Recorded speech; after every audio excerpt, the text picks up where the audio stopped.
Hi, everybody. I've had an absolute blast recording your championship intros on audio and also on video. And for those of you that didn't know, the videos can be done special exactly the way you like them because these are green screens and we can do them with a scene behind me. Do you want a fighting scene? Do you want a beach scene? Do you want a race car scene? Any scene you want, we can give it to you. It's your theme and my pleasure. Just write our offices and we will answer you with the exact fee involved and how it'll get done. So here we are, and now it's time, and it's your choice. Cheers! From the shores of Malibu where the waves are pumping, to the Great Wall of China and back to the streets of Las Vegas, where UFC 272 is coming. We are live. This is It's Time Radio, the show where we talk about what you think about but may be afraid to voice. Do not worry, we will voice it for you. We talk about everything on It's Time: sex, drugs, rock and roll, politics, film, TV. You name it, we talk about it. We've got some very interesting subjects to talk about today. Lots going on in the world. And I'm here with my co-host, TJ DeSantis, my producer. TJ is going to be you and me today. But you know what? We got things to talk about today that I don't really want to interview a guest. There's just too much going on in the world right now. We haven't done this in a little while either. So, I like hanging out, just you and me every once in a while. Yeah, no, listen, a little one-on-one sit with my buddy TJ, and I'm ready to go. Right. Let's start off. Obviously, the Ukraine is a situation I want to go into, but there was some very disturbing news in the world of mixed martial arts. In the last 24 hours, UFC legend Cain Velasquez has been booked on attempted murder. This is news to me. You didn't know this? No. This happened last night. It broke out. He was arrested on attempted murder. Wow. Cain Velasquez, of all people, one of the nicest gentle giants you'll ever meet. I don't think there's a lot of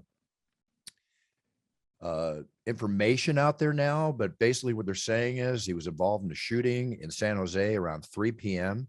near a this is in the afternoon, TJ. Right. Near a local high school. One person was shot, another was arrested. There's no other circumstances surrounding it. It's not life-threatening injuries to the person that was shot. But Cain Velasquez has been arrested and he's in jail. Get this, TJ, without bail. No bail, even. No bail. Man, obviously the story is going to develop, but that, honestly, this is one of the last people I would ever expect to be involved. He's such a quiet, mild-mannered dude. You know what I mean? Dude. It's unbelievable.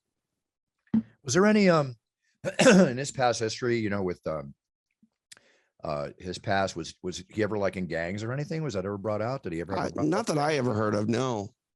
I don't know. This is completely surprising and completely non-informational. So that's all I can tell you. Right. Well, that's going to be a story to keep your eyes on. Keep the eyes on, definitely. There was another weird thing too. This involves MMA, but a man was looking for deer antlers in Missouri. Okay. Just deer antlers. Mm-hmm. And he came across something else. He came across the remains of an amateur mixed martial artist that was seen last February 8th, 2020. What? Yeah. David Koenig, an amateur mixed martial arts fighter, was last seen on the 8th. The remains were in a wooded area in Branson. Okay, Missouri. Yeah. And the guy's down there looking for deer antlers, and he comes across this guy who's been missing since February. That's crazy. I know. Another weird thing. I can't really comment on anything beyond that, but it's just that's what we're keeping. Two very weird stories for me to sort of start my day with, Buff. This is crazy. Well, there's another one here too. This happened near my house. I don't think we talked about this last week, but we had an incident here. And tell me if we did before I go into it. Did I talk about the cordoning off of the streets and the cars doing donuts and everything? No, I don't think so. Okay. Well, last week up the street, I live near the beach here in LA. I don't want to say exactly where I live. Right. But there's an area here right up the street. And what happened is it's in the LAPD area, and young people surrounded this major intersection, okay, on Lincoln Boulevard. Okay. Right? Okay, which goes to the LAX. Yeah. Blocking off all traffic to LAX and everything. And inside the intersection were cars just racing, doing donuts, like bringing up the smoke from the asphalt and everything. And this sounds like they're shooting a movie scene. You know what I mean? Sounds like it. But what I'm understanding is that this is happening all over the country. And it's kind of like one of those things when you look on your text and you get the location. Yeah. Like Habib says, send me location. Right. Yeah. Right. And you go there and it's a rowdy group of young people. The police were coming in I have got a video of it. The police are coming in 3 cars. The young people are walking towards the police, pushing back the cars, throwing things at the cars. Oh my God. I mean, this is like the riots we experienced potentially a couple years ago, That's unbelievable. The police couldn't even calm down the situation, And now we're over. Do you know what it's over? Like, it was getting rowdy. They got rowdy. It was like, I'm not sure exactly of the time of night, but it was nighttime, like around 11 o'clock or so. It was dark, and they do it, and then they all scatter and they leave. This is happening in Chicago and other cities. It's happening. It's just bizarre. Like, what's the point? You know what I mean? It's like almost like trying to have a street race, Oh, that's the video. I was gonna say, dang, sounds like there's a street race in your office right now. No, it's crazy. It's crazy. So I don't really know about that, but I just think I just think people are stupid. I don't get it. Well, there's something to that for sure. Yeah, something for sure. All right, let's go into the horrific thing that's going on in the Ukraine. Yeah, it's escalating to whatever level. Let's hope it doesn't escalate beyond. We talked about it last week, and it was pretty fresh when we did the show last week. But it's not.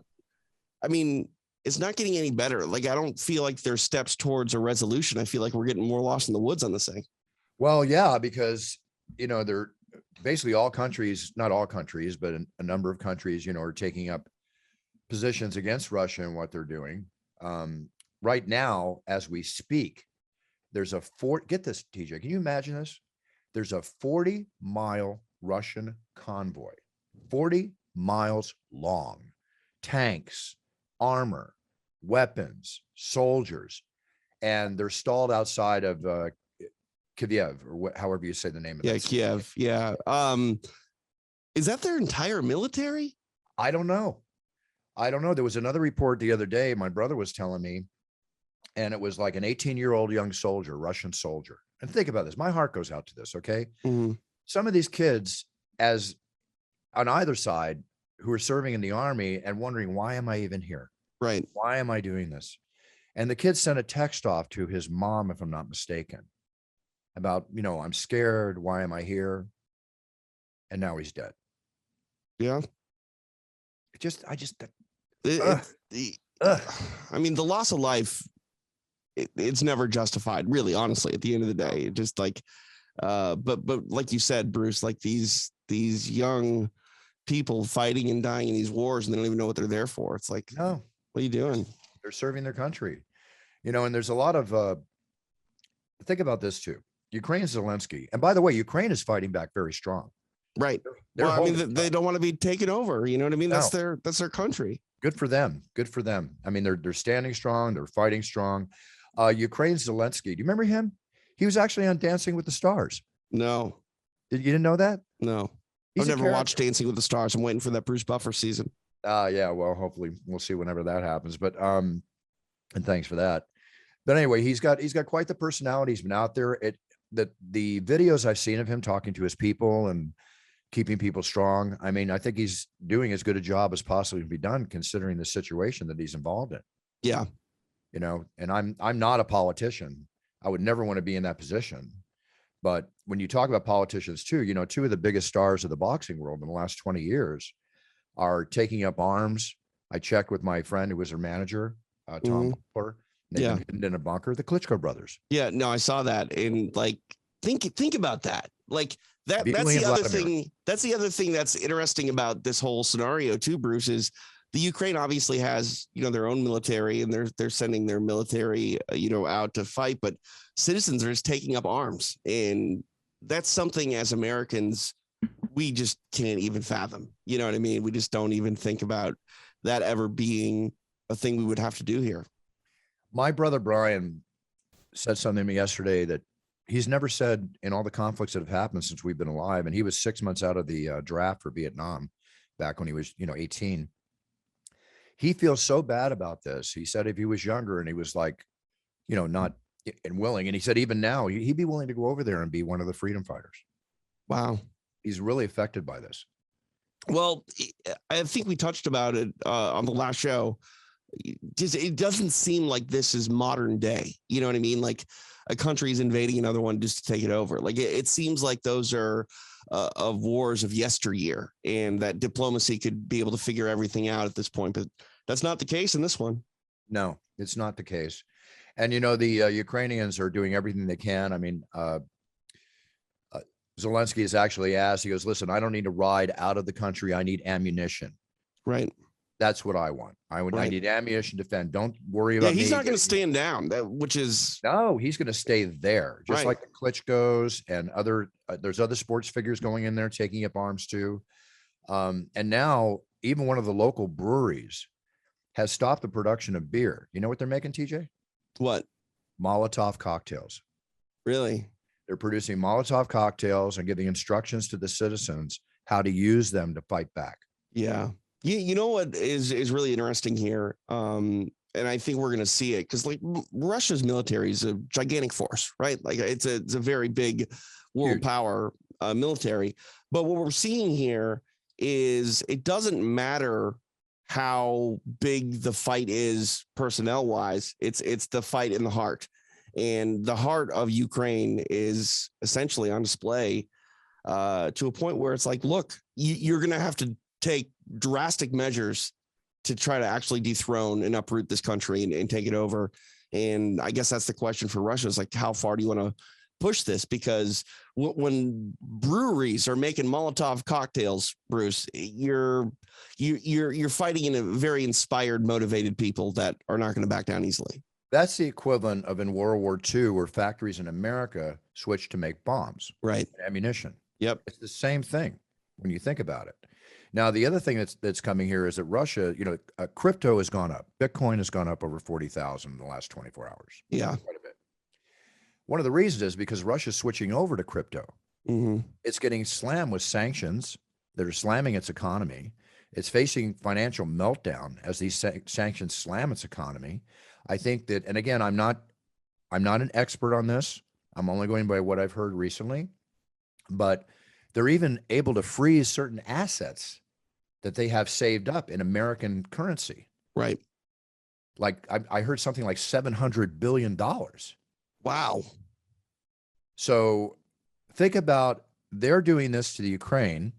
They're forcing the issue, but around them, instead of just the fighting back with Molotov cocktails and bullets and fighting to save your country, other countries are going against them with sanctions to financially slam them and squeeze them. That was not the case in World War II. No. That's the case today. Now you have a guy like Putin who has been leaking the words nuclear, right? Mm-hmm. You see him at a table with all his generals. And I'm wondering how exactly mentally stable this leader is, because you got to realize all he's got to do is press a friggin' button. Yeah. I mean, you hope it's not that easy. I hope it's not that easy. But I mean, for all intents and purposes, it's probably a lot easier than you and I would like to think. They're making movies about it for years. We're sitting around for years. We've been worried about it for years. Now let's hope it does not happen. Yeah. Because this is the situation that makes it happen. So we'll see. The oil is getting more and more expensive, but now the U.S., I mean, people are banding together. Okay. The U.S. and allies have agreed to release $60 million barrels, of oil from their reserves to help with the situation. Well, I mean, so I've heard a lot of the fear of oil prices too going up higher. Yes, like 115 a barrel. Yeah, I did fill up my car for $5 a gallon yesterday, which sucked. But I've been doing that all the time here. What are you going to do? You know what I mean? Yep. Also, too, in another area, this is not exactly going to affect Putin to stop what he's doing, but he was stripped of his honorary Taekwondo black belt. Okay. Okay, that's all I could say about that. All right. Well, after you order the military invasion. So now Trump has one, but Putin doesn't. But Putin does not. All right. Trump's been making certain comments about Putin. Have you read any of them? I try not to. I hate to say this word, but there's like favorable tones to some of them. Yeah, I know. That's all I'm going to say. I know. I don't know what to say beyond that. I mean, I hate to say it, but he what is he good at? What is Trump always good at? Grabbing headlines. Yep. So he's going to keep grabbing headlines. I still think Russia's got something on this man that he does not want released. I don't know what it is. Yeah, I mean, I have suspicions of things that have been said, but it's just. Well, I remember that dossier that came out, that Steele dossier. I don't know if there's more to it than that, but I hope not for his sake. We'll see. Anyway, also too, the Batman's coming out, which is going to be one of the biggest movies of the year. Yeah, I'm excited for it. I'm excited for it too. I'm very interested to see how Robert Pattinson does as the Dark Knight of Gotham, and considering coming off Christian Bale, who was the best one yet, and Michael Keaton. I thought Michael Keaton. Michael Keaton was the best one in my opinion. Really was good. He really was good. And it was just not like the usual suspect. A lot of people did not think that Michael Keaton could be that guy, but he was money. He was money, and I told you before, maybe I mentioned it when we talked about this the other week, but Michael Keaton originally started as a stand-up comedian. Yeah. Yep. I used to see him at the Comedy Store all the time back in the. Was he funny? Yeah, it's hilarious. Yeah. I mean, look at how the Beetlejuice character he got. Oh, I know. He brought the Beetlejuice. That was like the energy he had on stage when he was doing a stand-up comedy. And that's what I will say. Like, in your mind, you wouldn't think that the guy that can do Beetlejuice could also do Batman. No, he was the most. As I actually thought, Robert Pattinson was kind of a strange choice, but then again, he looks like he's doing a great job, and I'm sure he does a great job. Yeah, but Keaton, when I heard that, I'm like, really? Right. And that was the first big sort of Superman or superhero movie as well. You know what I mean? Like, that was the one that got the first real big budget back in '89. So was that before Superman with Christopher Reeves? No. This is the first big budget film. Like, this was budget film. Yeah. So I don't know. A lot of it depended on that film, I think, being a success. Like, think about how much money is put into the Marvel films today. You know what I mean? It's absolutely insane, but it could have all never really gotten the steam behind it if it weren't for Michael Keaton back in the day. Yeah. Okay. I'll go with you on that one. Getting back to other effects happening over with the Russian invasion, Airbnb. Now, credit to them. They're offering free temporary housing for up to 100,000 Ukrainian refugees. Wow. That's cool. Yeah. I mean, that's not cool why it's happening, but the fact that they stepped up like that. That's almost a third of them as well. Cause I think it's like 370,000 people were displaced after the first week. So that's a lot. I have to tell you, TJ, I was watching CNN the other day, and to see a mother who's about to be Sophie's choice separated from her child, able to get her child and move to the side, crying incessantly that she has her child back in her arms, just put tears in my eyes. It tore me up, TJ. Yeah. It's very tragic when you think about the suffering that goes on with this whole thing. No, 100%. And, we are reminded in a very stark and drastic way when we turn on the television and see those pictures, because, without them, I don't think you can comprehend it. And, it's another thing too. You mentioned watching CNN, Bruce, like, these reporters are on the ground there. Like, there's air raid sirens going off in the background as they're broadcasting. It's just what brave men and women to be over there, honestly. Anderson Cooper, always willing to take the challenge. He's over there now. Yeah, it's. I saw this one picture or video of this reporter talking when he suddenly realized that there was a hand grenade beside his foot on the ground. Oh my goodness! Like within a few feet of him. Obviously not like. Yeah, obviously it hadn't. Right. The pin hadn't been pulled or it hadn't been activated. But just that's thought. Yeah. That's yeah. close. Yeah. That's close. I would have picked up that thing and put it in my bag and taken it home. Oh man, I think you'd have a hard time getting through customs. Yeah, I know. That'd be a tough one, wouldn't it? Yeah. Now FIFA stepped in. I saw that. Yeah, they banned Russia from the World Cup. Crazy. You know how Russia is about their sports. Huge about their sports. And again, just because the leader is invading other countries doesn't mean that every citizen of that country is believing and following him in the want to do that.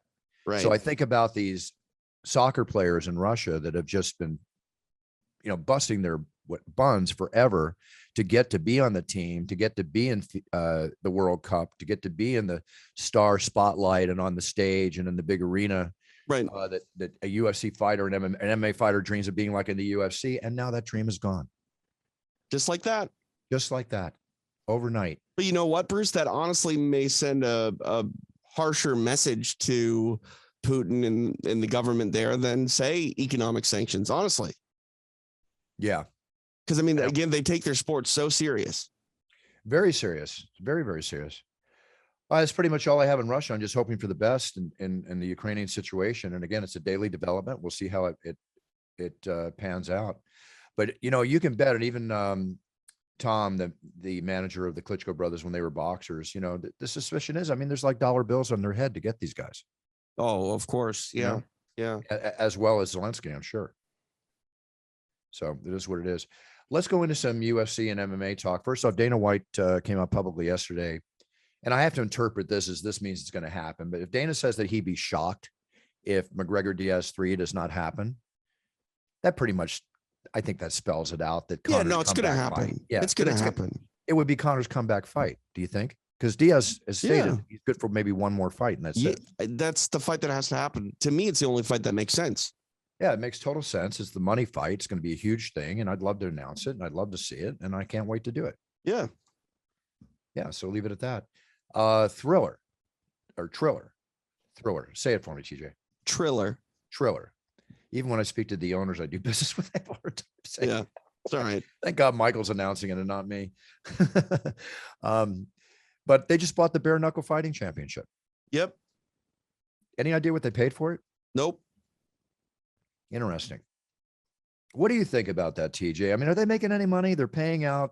You know, reportedly Mendez gets 300,000, and you know they're doing 60. I don't see it.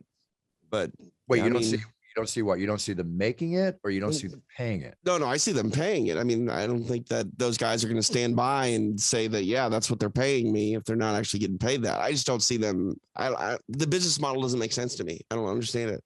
But I'm not a business guy. You know what I mean? Well, I am. I'm proud to say, and I'm right. Their app is like $5 a month, Bruce. So how many subscribers? It's a paywall. Yeah. So like ESPN Plus, you got to have their app to buy it.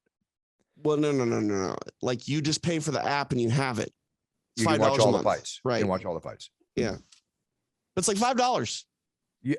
Fight Pass, I think, has 500,000 members. How many members could bare knuckle boxing possibly have? I don't know. Let's say they have 100,000. That's $500,000. Let's say they got 200,000. That's $1 million. Yeah. That doesn't even cover the main card. That's what I'm saying. Well, what that spells out to me, and I don't wish this on them. I want everybody to be successful. I told you that I was contacted to be the announcer when they first started, and I politely turned it down. They threw a potential bucket of money at me, but I just thought I'd be going back 25 years to the old days of the UFC. But yeah, I'm not a big fan of the idea of bare knuckle anything. I feel like you, Bruce, we've progressed since then, right? Like we've gotten away from that era. But I don't know. A lot of people are into it, I guess. They're into it. And you remember remember the first bare knuckle boxing that came out?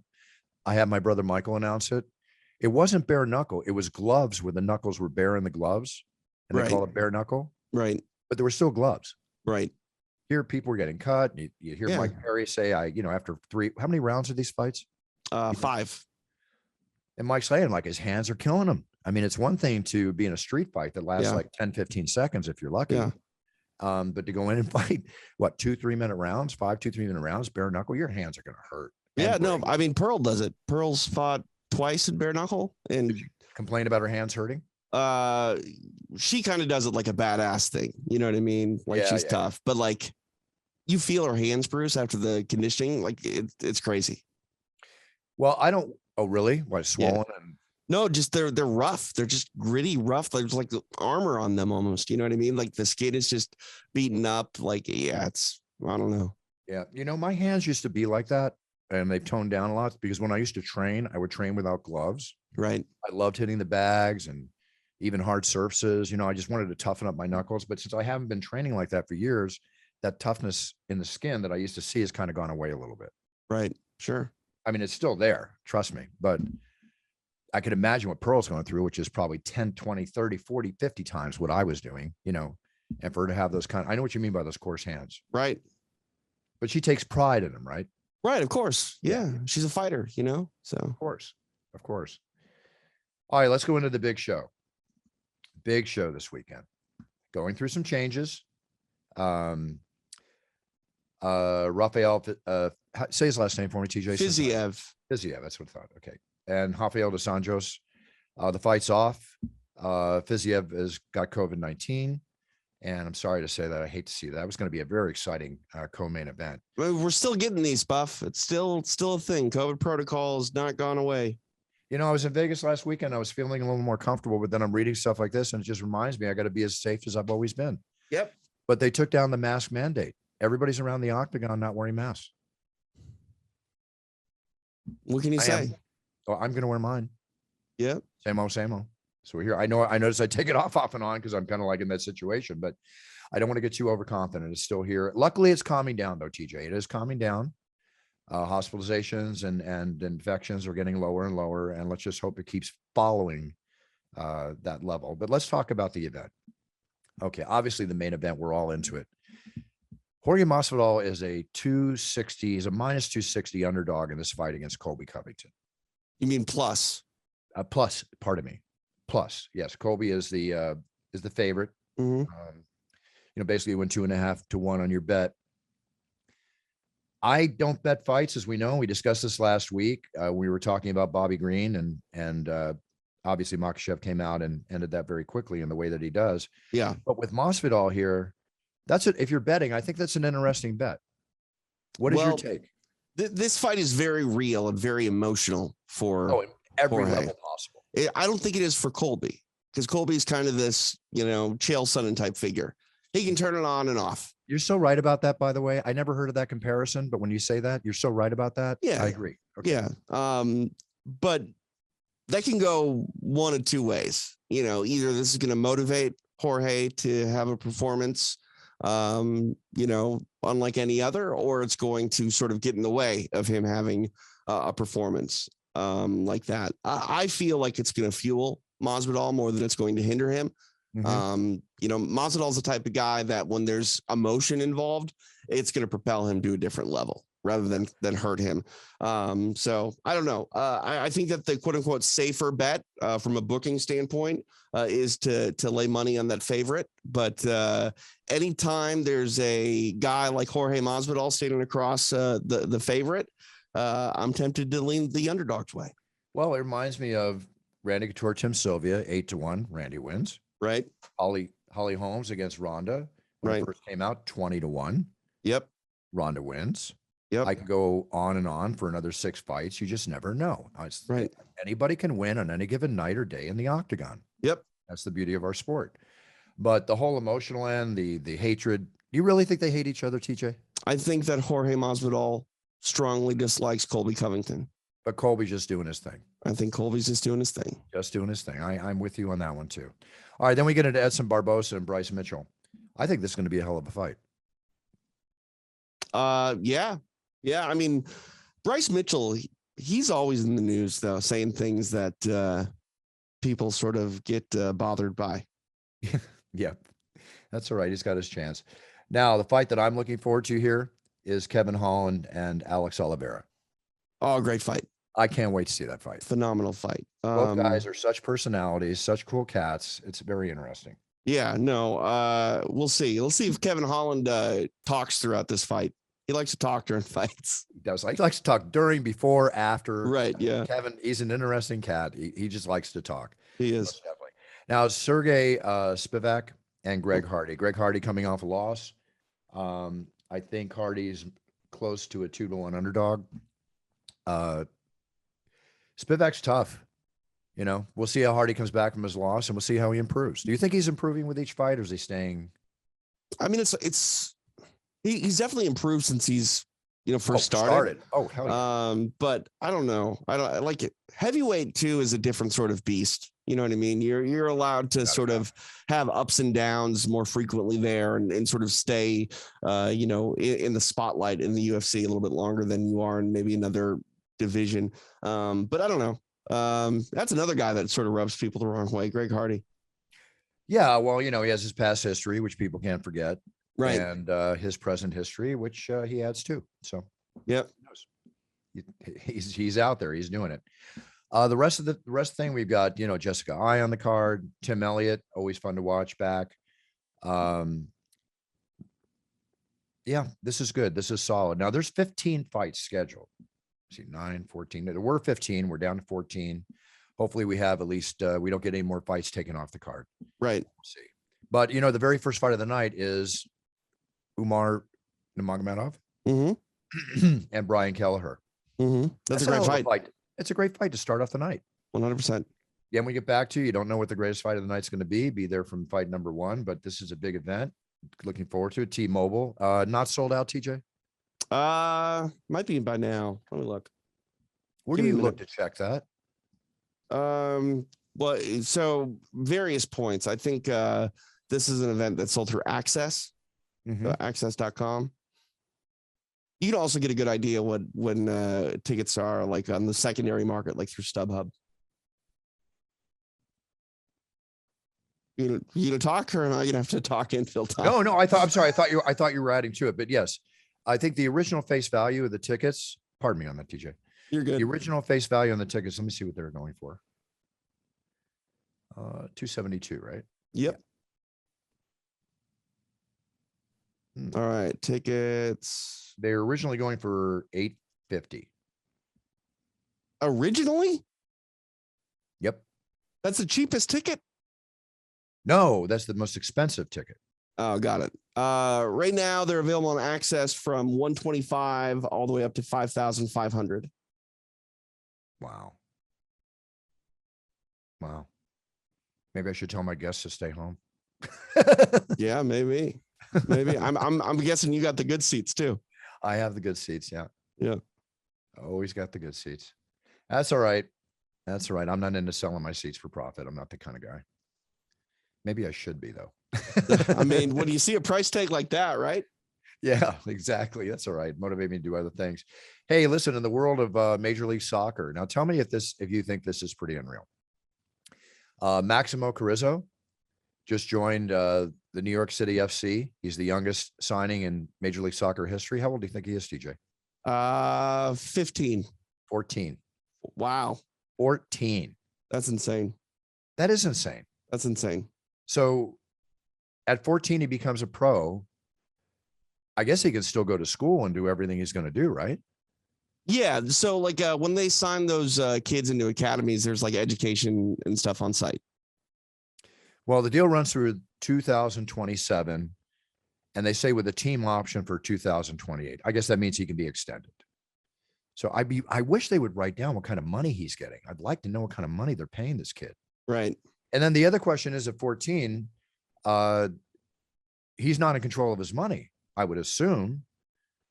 But it doesn't even stay here where he's from. I don't know if he's American or foreign. But in America, obviously, his parents control his funds. Because at 14, you can't control your funds. Right. Yeah. So that could be another story in the making. Let's hope it all goes to him and his future college education. Let's see how that goes. Hey, TJ, I was in Las Vegas last week, and I did the show. We had the show at the Apex, fun show. Right. I got in there Thursday because I went in for Puncher's Chance bourbon meetings, for my beloved Puncher's Chance. Yep. It's being sold everywhere in Vegas now, TJ. I went to Area 15, right, which is the like a pro golf, top golf type place. Okay, sure. I'm telling everybody that goes to Las Vegas, if you got a family, go to Area 15. You can spend the whole day at this place. It's amazing, all the stuff that they have. Yeah. Multiple restaurants. Yeah. Flight simulators. Everyone loves the top golf too. Yeah. And you might have seen on Instagram, I've never thrown an axe. I've thrown knives, I've thrown punches, but I've never thrown an axe. So I went into the axe throwing place, and first throw, okay, it missed. Luckily, I didn't videotape that one. Videotape the second throw. Yeah. Boom. Center. Nice. It was such a good feeling. It was awesome. Have you ever thrown an axe? I've never thrown an axe. I've thrown tomahawks though, and hatchets. Well, that's what this is. I mean, little tomahawk, same thing, isn't it? No, an axe throwing is big axe. Oh, this wasn't big though. This was small. This was okay. Then that's a hatchet. Yeah, I've thrown those. Yeah, that was fun. A lot more fun than throwing darts. Yeah. No, I used to be pretty good at throwing hatchets. It's I almost would love to set up a wooden thing in my house here and buy some and just have it's a kind of therapeutic. It's like when I go shooting, when I'm done shooting, I feel like really relaxed. I went to Nick Diaz's house and he had a big throwing knife thing in his kitchen. Oh my God, smoking pot and throwing knives. Does that go together? I don't know. Who knows? We'll see. Hey, I've been watching again. I brought it up last week, but the special on A&E on The Secrets of Playboy. Mm-hmm. It just gets more and more. Yeah, I'm worried about watching it, to be honest with you. Oh, it's going to bother you. It's going to bother you. No question. Yeah. But I highly recommend it. I'm excited tonight. I think it's the last episode, potentially, or next last episode of the Pam and Tommy. Oh yeah, no, I'm all over that. Have you been watching it? It's been a fun watch. Yeah. Isn't it good? It's really great. But am I correct in the fact that aside from the story of their sex tape, which again was a total violation of privacy? Yeah, for sure. Complete violation of privacy. And I can understand her reaction to it. But at the times when the internet was not active or just becoming out there, and you see how all this developed, and you can think back to when I was living during those times and being surprised at what you could find on the web as they were. I just find this really fascinating. No, 100%. And it also sort of just highlights, what the world was like back then, because it's different now, in a very short period of time. We're only talking the early 2000s. Yep. Yeah. This is not that long a time ago. So, and still for those people that don't know this, she did not authorize it. No. So, did not authorize it at all. And I think they did it, in my opinion, knowing her only from the surface level where I've met her out in public socially. I not really was a friend. She used to go to a lot of UFCs. I see her at Laker games. I mean, I first met her when she was going out with Scott Baio, which is a long time ago, which hasn't been brought up in the movie yet, or was never brought up in the movie because it was pre this movie. Yep. All right. TJ, that's really it for today. I'm just very excited about this weekend. I'm going to head out there. Oh, I know what I'm doing. I wanted to tell you, I'm going to be on Thursday, if you want. Okay. If you want to watch, I'm playing poker. I'm playing a big poker tournament on Thursday. Nice. Where? I'm going to Vegas. I'm going to leave early Thursday morning. It's called the Crypto Clash. Okay. So celebrities, cryptocurrency investors, and poker pros, we're all going to play each other. We're all putting up $5,000. So right now the prize pool is at a minimum of $405,000, but they're going to allow you to rebuy if you get knocked out. So this will probably shoot up to probably $500,000 or more. Right. And first prize will be around $150,000. It starts around 3 p.m, and you're able to watch it if you have Poker Go or whatever, or Poker Go or the network's YouTube channel. You can watch it. Okay. You can watch it live. So check it out if you want to. I can't come watch it live. You want to come to Vegas? Oh, you're going to be there. I'll be there. I don't know if they have are you there on Thursday? Yeah, I leave Wednesday. Why don't you text me, and if I can get you in, come in and watch. Okay. We got to do extra rounds that day, so I don't know. I'm going to be playing poker from 3, hopefully till midnight. All right. It's going to end in one day. So I'm going to be playing Phil Hellmuth, the brat, the man, Tom Dwan, who's one of the finest cash players in the world. My friend Maria Ho, and another player who was a World Series winner, David Williams. All these top players. You got NASCAR driver Landon Cassill in there. NBA star Paul Pierce is going to play. They got me listed as playing, and then all these crypto guys. So I don't know shit about crypto beyond buying some Bitcoin and making a little bit of money and losing a little bit of money. So I won't exactly be the biggest conversationalist at the table when it comes to crypto. But I'll have my ears open. There you go. You know how to play poker though, so that works. I know how to play poker. Let them talk about their crypto all day long. I'll be looking for other crypto. Right. Exactly. Exactly. Solo cash. TJ, that's really it for me. I'm going to I want to go train for a couple hours. I got a lot to do today, and life is good. Weather's beautiful. Family's good. I hope everything's good with you. Our listeners, hope everything's good with them. Let everybody know what's happening, and let's sign off. I know we have a little bit of a short show today, but we have a lot to do. Yeah, no, like I said, I'll be in Vegas Thursday. Actually, people can come hang out Thursday in Summerlin. We're going to be broadcasting live from the Dave and Buster's out there, breaking down this Colby Covington and Jorge Masvidal matchup. And then on Saturday, before and after the fights, we'll be live from T-Mobile. Very cool. Very cool. And I mentioned in Vegas about Puncher's Chance. I want to tell everybody that all Caesars properties is going to be taking on Puncher's Chance across the country. numerous restaurants. I went into a Mizumi, the very, very fine Japanese restaurant at the Wynn where I was staying. And I'm sitting at the bar, I'm ordering a drink, and what do I see? Right on the bar. Nice. Yeah, nice, which made me very, very, very happy. Also, too, we talked about Area 15. What's the other big one that's coming up? Oh, if you're back east and you're in the Mohegan Sun this weekend, my brother Michael is going to be making an appearance at the Mohegan Sun Sportsbook Saturday night. But while you're there, they serve Puncher's Chance too. So have a glass and toast my brother, okay? Very nice. Very or if you're nice. watching the UFC there, order some Puncher's Chance and taste it. We're in all 50 states now, growing. I just got informed when I was with my partners this weekend, we are going to be in Canada. We'll be launching Canada very, very soon. And I'm working on Europe and the UK right now. That's awesome. That's so great to hear, Bruce. It's world domination. It's world domination.